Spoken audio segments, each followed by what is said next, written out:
asalaamualeykum.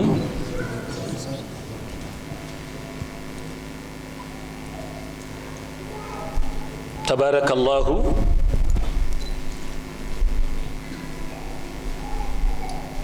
ñi ngi dellu si di ziyaare mbokk yu tedd yépp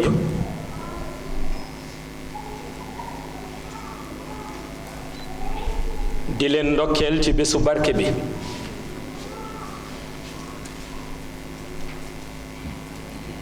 ñuy dellu di sant yàlla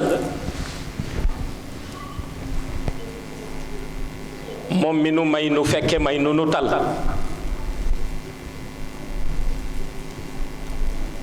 dellu di yeesal sunu ziyaara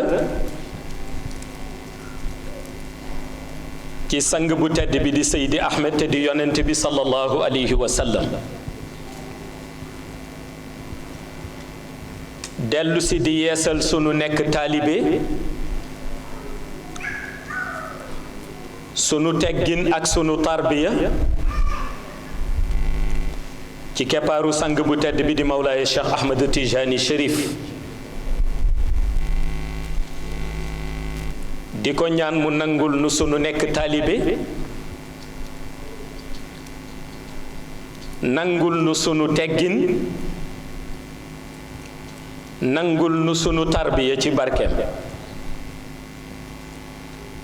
fa tabarakallahu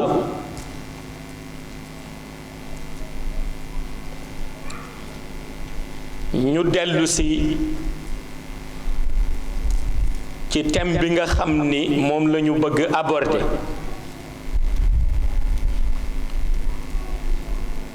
te nu di ko tuddee Mawlaaye Cheikh Ahmed Tijani Chérif ou la suprématie de la lumière ahmadienne.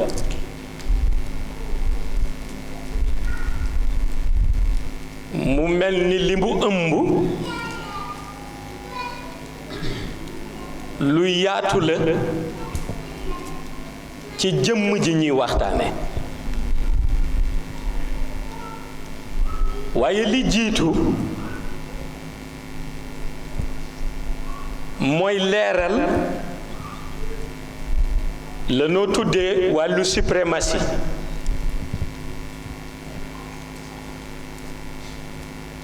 suprématie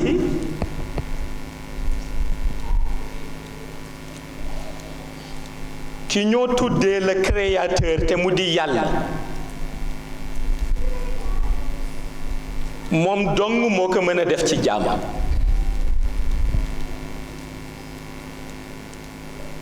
tànn na yonent bi sallallahu alayhi wa sallam di sayidina Muhammad mu def ko muy l'être suprême ba tax na ku yàlla di yëkkateeti ma ngi lay yëkkati ci yëkkati bi mu yëkkati yonent bi yonent bi sallallahu alayhi wa sallam am ñi mu tànn pour ñu wane suprématie bi ci leeram tolluwaay bi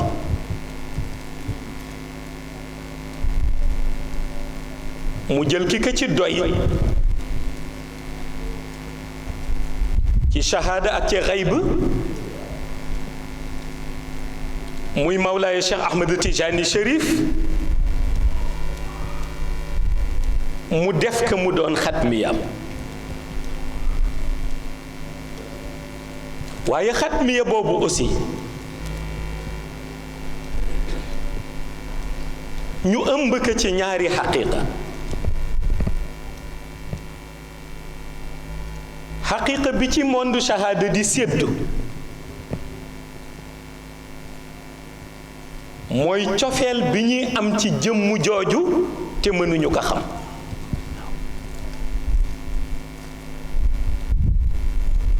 xaqiiqa bi nga xam ni moom la ci monde xayb di séddu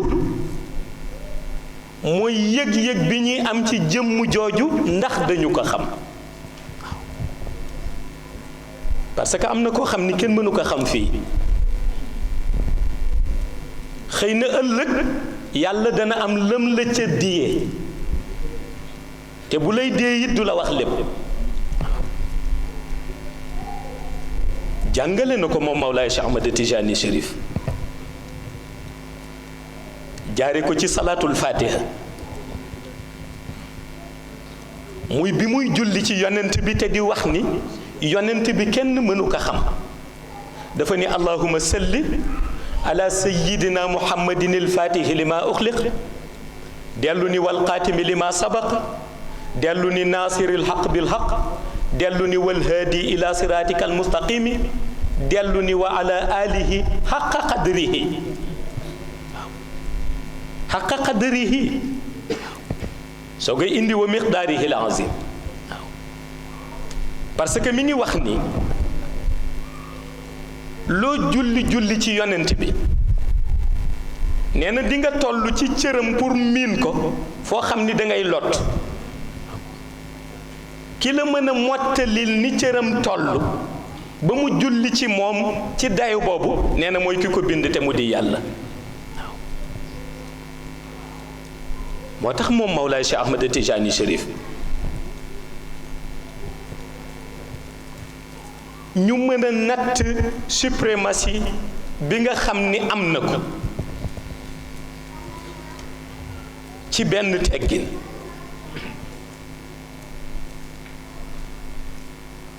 teggin bi mooy léeg-léeg nga dégg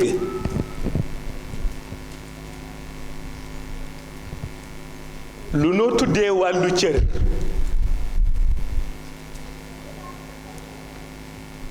waaye ñi la mën a décrire luy cër barewuñu waaw parce que koo ci laaj rekk dafay am fu kàddoom di daanoo te mooy nit diw borom cër la ndax maamam nàngam ak nàngam te cër nit du ko joxe yàlla moo koy joxe moo tax bi ñuy demandé sax yonent bi tolluwaayam ndax dana am ndona yàlla ni maa kaana muhammad aba ahadin min rijalikum walakinna rasulallah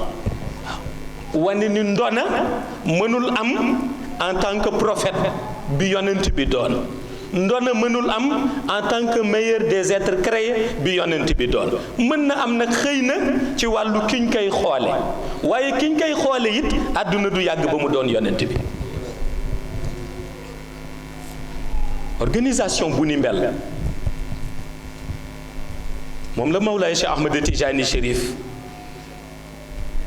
yàlla décortiquer roxam ci boobule organisation ba tax na ñi ko xam ci monde xayba lu ñuy natt dañ koy tànn comme nattukaay li ko indi mooy dafa am toogin boo xam ni amul benn waliyu bu am toogin bi ni mel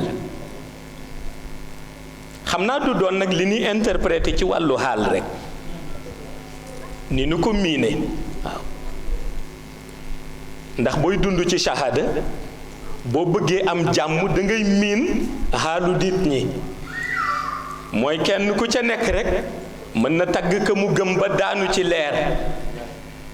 waaye du tax nag nga ni ca la mu daanu ca kaw leer la waaw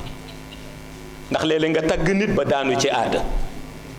moo tax yonent bi ni woon li ngeen bëgg aada bu ngeen di tagg sama maam yi na ngeen am fu ngeen yem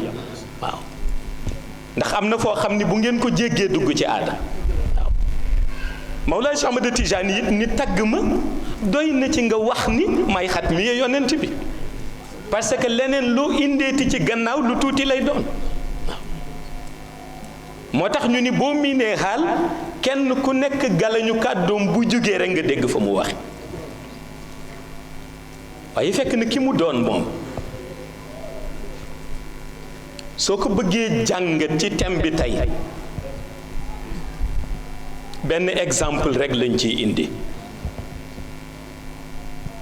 pour montrer sa suprématie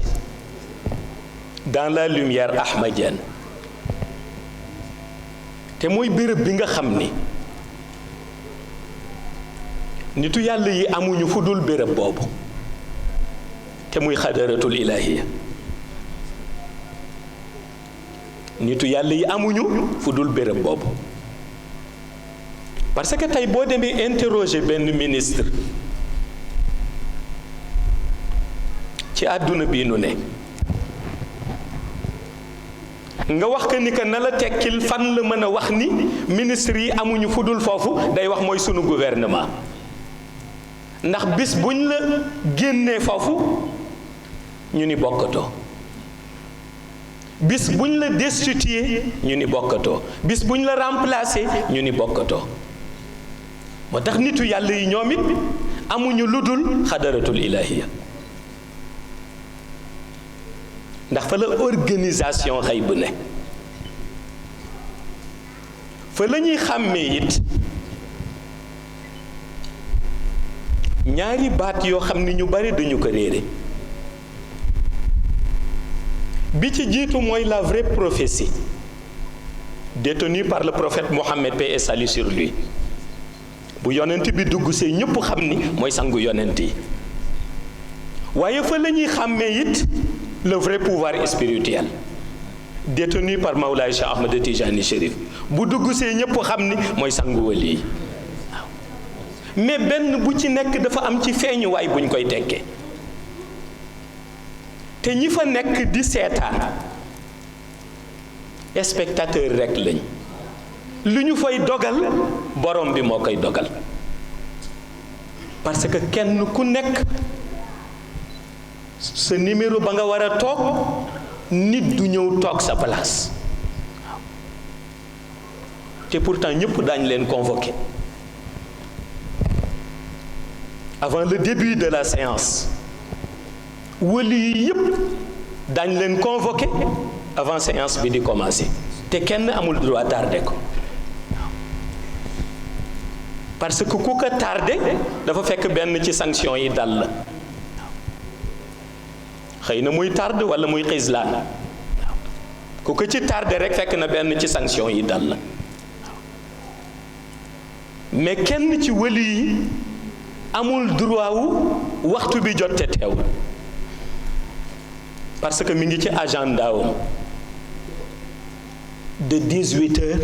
ba 0h mi ngi ci agenda wam. zaman bu nekk it ñi ko koy fàttalee ngi ci nopp. waaye excepté Mawlaay Cheikh Ahmed Tijani, parce que moom agenda wam waxtu nekku ci, ndax waxtu tënku ko. te yonent yi fa bëgg teew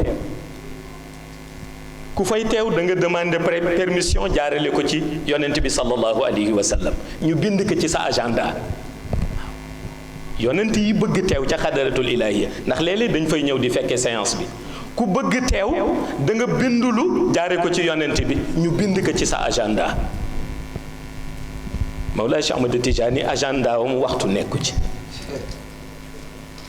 ndax toogaayam moo tax.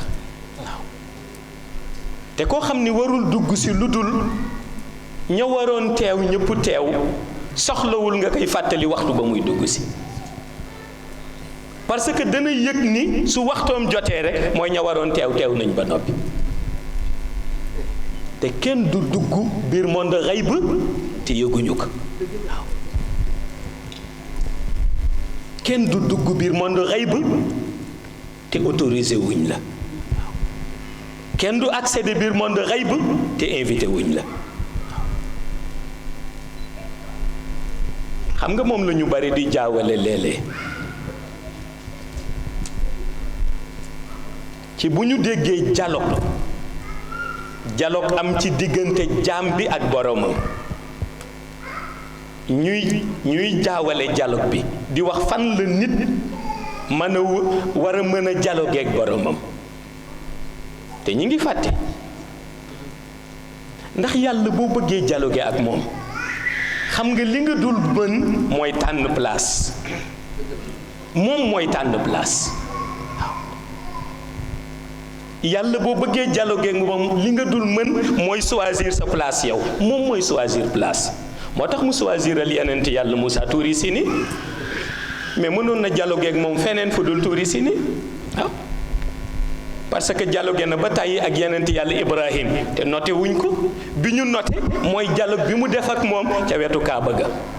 rabbana taqabbal minna innaka anta samiun alim ñaan boobu lu ñu noté alquran indi ko waaw waaye dialogue nag moom fu nekk noonu lay tànni wali yi di dialogue ak ñoom Abu Zayd Yazid al-Bastami it gis nga dialogue ba mooy ba mu demee bay dialogue ak borom bi ba borom bi laaj ko lu waral sa promenade bi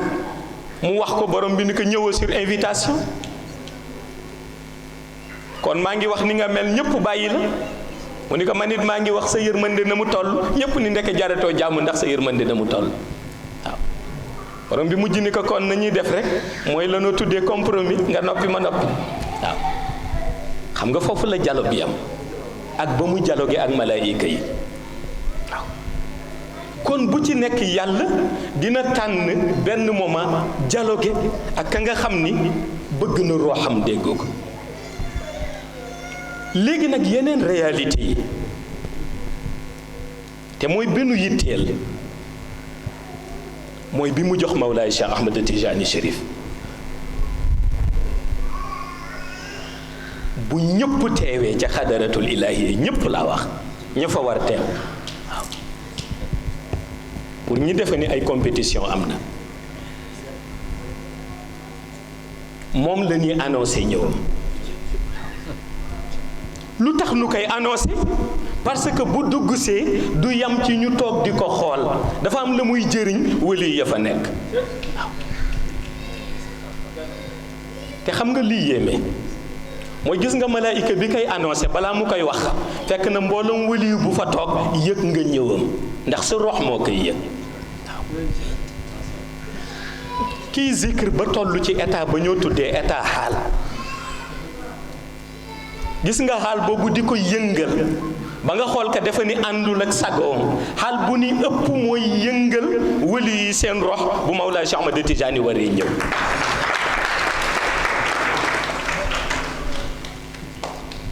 ñu annoncé ko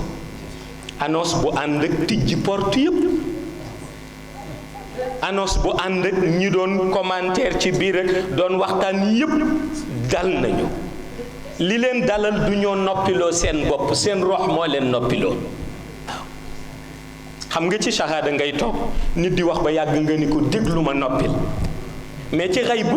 sa pouvoir mooy dicter sa loi soo bëggee ñu déglu la nit ki day wax ba yàgg ñu couper voix bi son bi nga wax li ngay wax yépp voix am soogay émettre mu continuer comme ni ñuy couper zikr Mawlaay Cheikh Ahmad Tijaani lu tax buy dugg si doo dégg coow c'est parce que voix yëpp coupé nañ leen mu dugg si ak grandeur spirituelle am xam nga grandeur spirituelle moo tax nit di dox yëkkati tànk ànd ak suuf si sabba ni moom ba noppi tegaat tànkam boo amul grandeur spirituelle boo tegee sa tànk yëkkati da ngay defe ni yow rek ay zikr mais suuf si zikrul te am na fu nitu yàlla di toll même suuf si dafay dégg zikram waaw moo tax Mawlaay Cheikh Ahmad Tijaani di doxam bu teey boobu waaw waaye di yore kanam googu ak caractère bi ñu ko miine waaye di yore pouvoir boobu ak force physique bi nga xam ni dafay doon loo xam ni lu apparente la ñëpp mën nañ ci teg bët dugg seem boobu bët yëpp di ko xool ndax bët yi koy xool kenn ku ca nekk mi ngi leeral ci sa vision loo xam ni bu dugg siwul woon doo am vision bu ni mel muy dox ba yonent bi akolaat ko te defe naa la góor gu tedd ga doon wax ni am na koo xam ni fa mu toll bu ko yonent bi akolaatee keneen ku waxati ci moom it dafay xam ni da nga sawar rek waaye yonent bi moo la gën kon organisation boobu dara du ko gën a rëy ci côté spirituel waaye teewul mu dox teewul ña fa nekk di ko xool ba ca fauteuilam bu tedd ba nga xam ni ku nekk toog nga ci sa fauteuil mën làmb ci wet gi mu des place ca xadaratul ilaahiya lay wax ku nekk toog nga sa fauteuil mën na làmb ci wet bi dugal sa loxo Mawlaay Cheikh Ahmad Tijaani fauteuil bañ ko tegal la muy rëy rëy bu toogee amul fu loxo di dugg ndax fees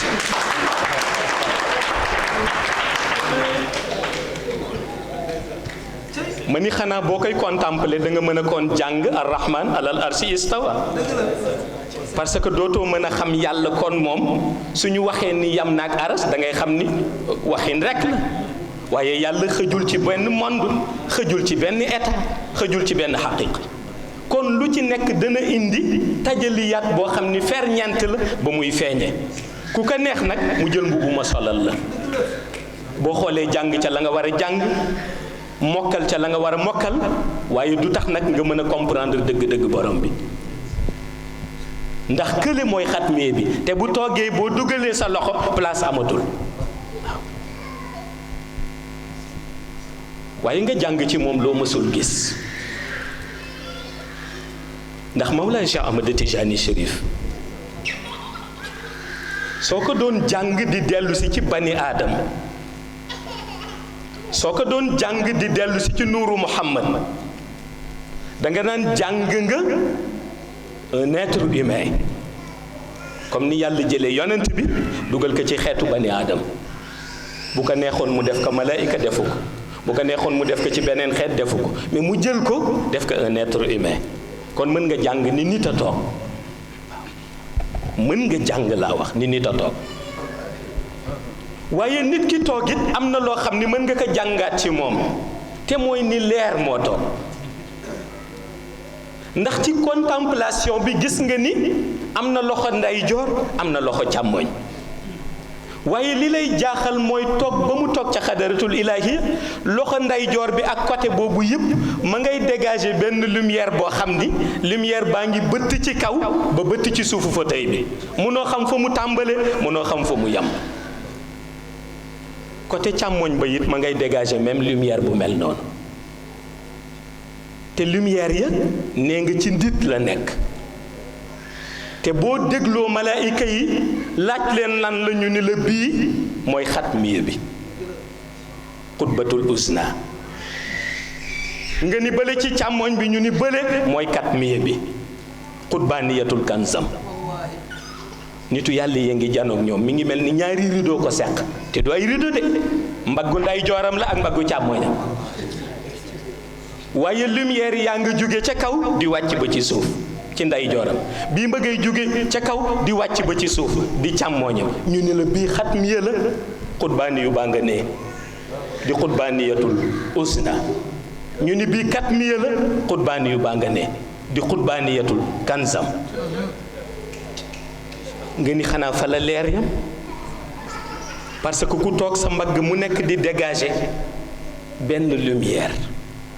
ñu ni déedéet xoolal juróomi baaraam yi ñu ni xoolal juróomi baaraam yi moment buy nuyoo ndax dana nuyoo waaw Mawlaay Cheikh Ahmad Tijaani bu toogee saal ba yépp a nga toog dana yëkkati loxoom ni assalaamu aleykum ñu ni ci moment boobu bul xool nuyoo ba parce que nuyoo bi soo ko toppee dana neex ci sa xol ba nga fàtte ni yaa ngi ci saal bi ñu ni bul xoolit làmmiñam bi koy wax ndax boo xoolee làmmiñ bi di nga gis leer gi di génn ba da nga defe ni jant nga janoon ñu ni fexeel rek sànni sa bët ci juróomi baaraam yi lan la benn baaraam baa ngi nii moom it ma ngay projeté benn lumière ba lan la ñu ni mooy nuurul miftaax nuurul miftaax baa ngay dem ba ca axtaab bi leen jiite di ko sang muy sang ñeneen ña mu bokkal jamono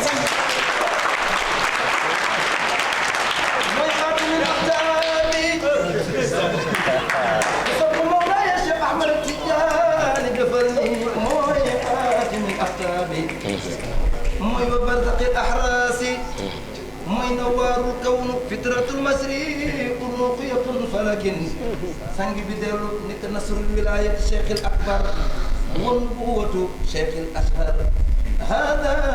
imamuna al bahru qadim a'immatul qutb cheikhuna tijani hada qawsu samadani بصمد الله هذا سر الولاية الكبرى روحانها نبوة الأعظم ما شاء الله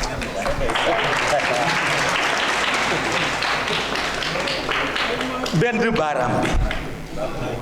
ndax ci nuyoo bi laa ne ñu ni bu la na muy nuyoo yóbbaale xoolal benn loxo ba ak juróomi baaraam yi benn baaraam baa ngay dégager benn lumière bu ñoo tuddee nuurul miftaax ma ngay sang benn axtaab baa ngay sang wali yi jamono nga ni xanaa projection bi fa lay yem ñu ni xoolal ñaareelu baaraam bi ma ngay dégager beneen leer ga ñoo tuddee nuurul kunuus ma ngay sang beneen axtaab baa ngay sang wali yi jamono nga ni fa lay yem ñu ni xoolal ñetteelu baaraam bi ma ngay dégager nuurul xaasiya ma ngay sang benn axtaab baa ngay sang wali yi jamono ñu ni xoolal ñeenteelu baaraam ba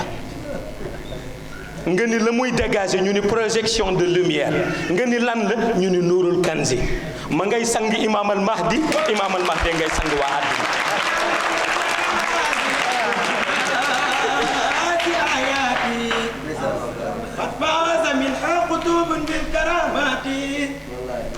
Tijaani Abul Abbasi boo kay bàyyi maa di alayhi salaam ku la reere nafsi waylun Seydi Muntazar naana Tijaani Abul Abbasi ayaati qad faaza min aqutukun bil karamaati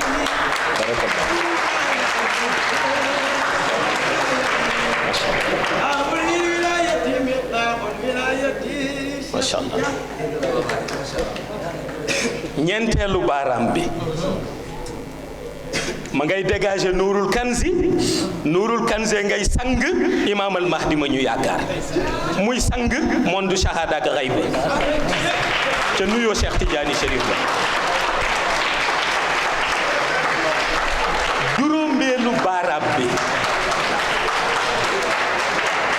juróomeelu baaraam bi ca nuyoom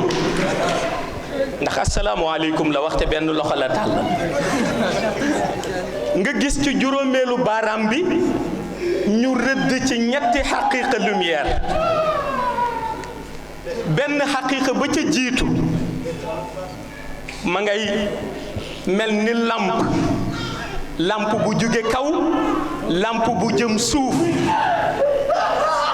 ñu ni lamp boobu lan la ñu ni lamp boobu moom la ñoo tuddee faydu tijaniya te juróomeelu baaraam ba leer gaa ngay génn projection baa ngay dem jëm kaw projection baa ngay dem di dugg ci suuf wëli yaa ngi koy xool ñu ni waaw luy juróomeelu projection ba ñu ni mooy faydu tijaniya te yow da nga defoon ni tarixa tijaan tarixa rek la comme nii ñu ni la ci faydu tijaan yi am na yeneen ñaari leer yu ko seq benn bi mooy xaqiqatu muhammadiya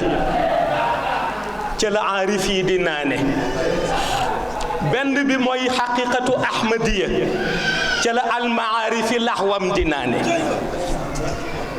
kon ñetti leer ay tàkk ca juróomeelu baaraam ba ca digg ba ma nga mel na alif ëmb faydu tijaniya beneen ba ca wet ga mooy xaqiqatu muhammadiya arif ya ca la ñuy naane beneen ba ca góos ba mooy xaqiqatu ahmadiya almaarifi laxwam fa lay naane te dafa ni asalaamu aleykum de loxoom génne loolu ci leer ñu ni kon moom mi toog li des ci moom lan la ndax jàngan ngeen leer yi na muy doxe ci moom être humain la de ba mu toogee ci fauteuil bi def nga nii loxo duggul ndax fees na juróomi baaraam yi la yëkkati ni asalaamu aleykum bii nuurul miftaax ma ngay étincelé jëm ca benn axtaab bii nuurul kunuuz ma ngay étincelé jëm ca beneen axtaab bii nuurul xaasiya ma ngay étincelé jëm ca beneen axtaab bii nuurul kanzi ma ngay étincelé jëm ca imaam al mahdi bii ma nga ëmb ñett ci ay leer xaqiqatu muhammadiya xaqiqatu ahmadiya faydu tijaniya ñëpp ngay naan ca nuyoom ba wali yëpp nga toog ku ca nekk ña ngi la branché benn lumière ca nuyoo Mawlaay Cheikh Ahmad Tijani Chérif moo tax kenn du laaj kon kan moo war a joxe ordre bi ñu exécuté ko parce que ka toog ak leer googu xam nañ ni ordre bi ci moom lay jóge mës nga gis nit ku dugg ci si saal di dundal ay axtaab ci leeram kenn ku ca nekk leera nga samp ci yow samp sa wali yi jamono te leer ga fa mu jóge ca baaram ba léegi ñu ni sunu pareekoon ci lisaanul xaal ndax danañu laajte naan kii léegi ndax mooy tabb wali yi jarul laaj xatmiya mi ngi xutbatul uzna mi ngi ci biir xatmiya katmiya mi ngi xutbaaniyatul kanzam mi ngi ci biir katmiya waliyu miftaax ñi ngi waliyu kunuz ñi ngi waliyu xaas yi ñi ngi imaamal mahdi al muntazar nuurul kanzi mi ngi xaqiqatu muhammadiya mi ngi xaqiqatu ahmadiya mi ngi faydu tijaana ngi kookoy kan kookoy cheikhu Tijani Chérif jërëjëf Mawlaay Cheikh Ahmad Tijani